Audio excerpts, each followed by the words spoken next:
Ever since the Norman invasion of Ireland in the 12th century AD, the native Irish have had many struggles with its new landlords. No struggle has been more defining for Ireland as those that began in the early 1900s. Join us in our in-depth look into the Northern Ireland conflict, and we will learn many things about conflict and compromise. And most importantly, that not all compromise works and can sometimes lead to even more conflict. Northern Ireland, a lesson in conflict and compromise. Let's begin our journey with the struggle for an independent Ireland in the early 1900s. Easter Rising. On Easter Monday, April 24, 1916, the Irish Volunteers, a group of Irish nationalists fighting for an independent country, decided to take over several public buildings in Dublin and declare Ireland an independent republic. The British responded quickly and attacked the insurgents. The British killed hundreds of people, mostly innocent civilians. They arrested thousands of people and executed the leaders of the revolt. The Irish people were so shocked by how the British responded, they began to support the movement to gain Irish independence. In December 1918, it was this Irish support that elected Sinn Féin, an Irish political party. Sinn Féin stayed in Dublin and declared Ireland independent on January 21, 1919. It was then that the Irish Republican Army, aka the IRA, was formed to fight a war against the British and to gain independence. During one incident, on November 21, 1920, the British, called the Black and Tans, chased some IRA members into Croke Stadium in Dublin during a football match and fired at the men and into the crowd. The support for the IRA increased after that event and helped the revolution move forward. This leads us to an attempt of a compromise. However, not only did this compromise not end the conflict, it actually created new ones. The compromise came in the form of the Anglo-Irish Treaty. The treaty created the Irish Free State, which were the 26 counties in the south and west, and allowed Northern Ireland, the 6th county in the north, to remain under British rule. However, the Irish Free State was not really an independent country. They still had to pledge allegiance to England. Michael Collins, who led the Irish negotiating team, said that the Free State was not perfect, but it allowed the Irish to take one step toward true freedom. So the Irish were still very divided over this. Many of the Irish wanted a truly independent Republic of Ireland that included all 32 counties. Of course, the treaty brought not peace but a sword to nationalist Ireland. Every organisation split, from the Dáil Cabinet, the Dáil, the IRB, Common Naman, and most importantly, the IRA. And the Civil War broke out. This led to the Irish Civil War, which was fought between the new Irish National Army and a branch of the former IRA, who were opposed to the treaty. After many battles, the Civil War finally ended in 1923. Several thousand Irish died during the Civil War, and although the Irish Free State finally gained independence from Britain in 1948 to become the Republic of Ireland, the IRA shifted its focus to getting the British out of Northern Ireland. This leads us to the next phase of our Irish conflict that arose from the compromise of the Anglo-Irish Treaty, the Troubles.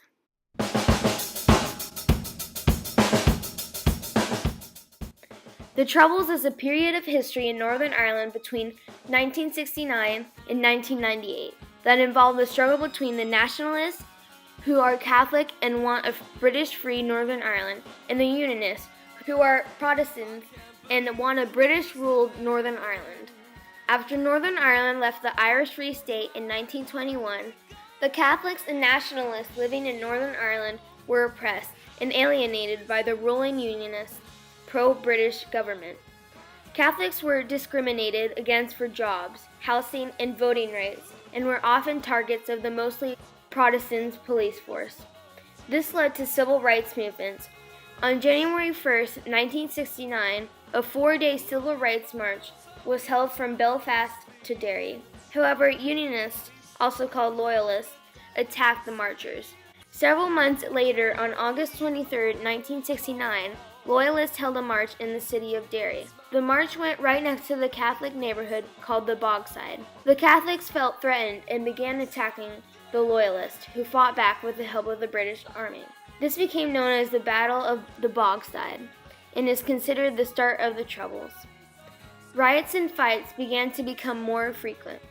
In 1971, the IRA split into two factions: the official IRA, which were the original members, and the provisional IRA, the new, more militant branch. The reason for the split was that the official IRA wanted more peaceful methods, but the provisional IRA said that military action was the only solution. The British government began imposing more rules against the nationalists and Catholics, like internment, where the government could put anyone in prison without a trial. Because of this new rule, another march was planned in Derry.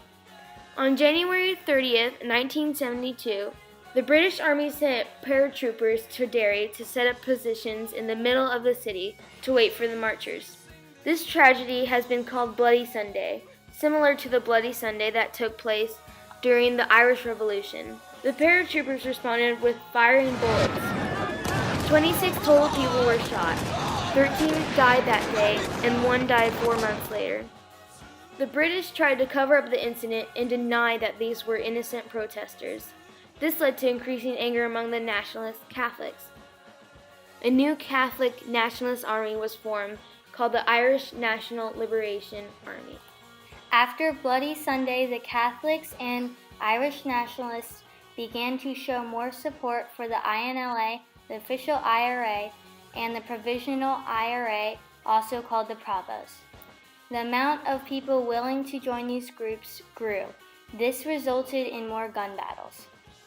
The British responded to the increasing violence by launching Operation Motorman in July 1972. This was the largest military operation since the Irish Revolution.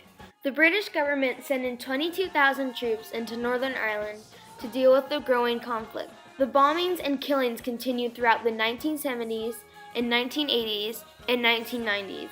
In 1983, a man named Gerry Adams took over Sinn Féin, which was closely allied with the IRA. Even though he wanted a united Ireland, Gerry Adams wanted peace and wanted to end the fighting. He helped negotiate many ceasefires and eventually helped end the fighting between the different groups.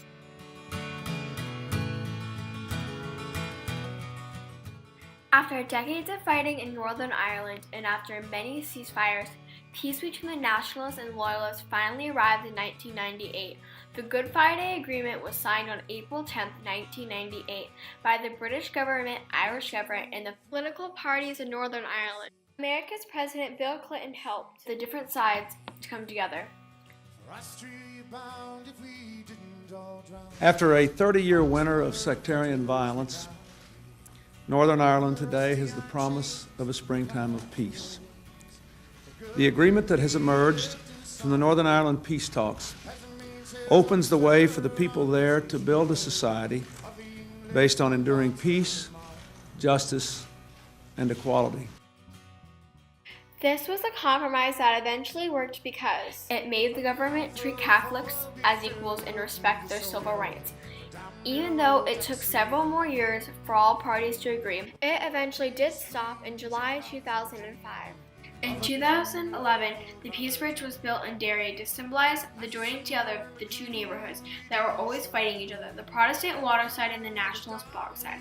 The Peace Bridge was designed as a S shape to symbolize a handshake of peace across the river that once divided two communities. In 2013, a symbol of peace, a peace monument, was also built in Derry. The monument contains an eternal flame, which was lit by Catholic and Protestant children in the presence of Martin Luther King III. We can learn a lot from the struggles in Ireland, from the Irish Revolution to the Anglo-Irish Treaty, which separated Ireland into the Republic to the south and Northern Ireland in the north, and to the Troubles in Northern Ireland. This beautiful country shows us that compromise isn't always successful, but the compromise that seems to work the best is one that respects the civil rights of both sides. 5 weeks out to sea, we went down 43. We buried our comrades each morning.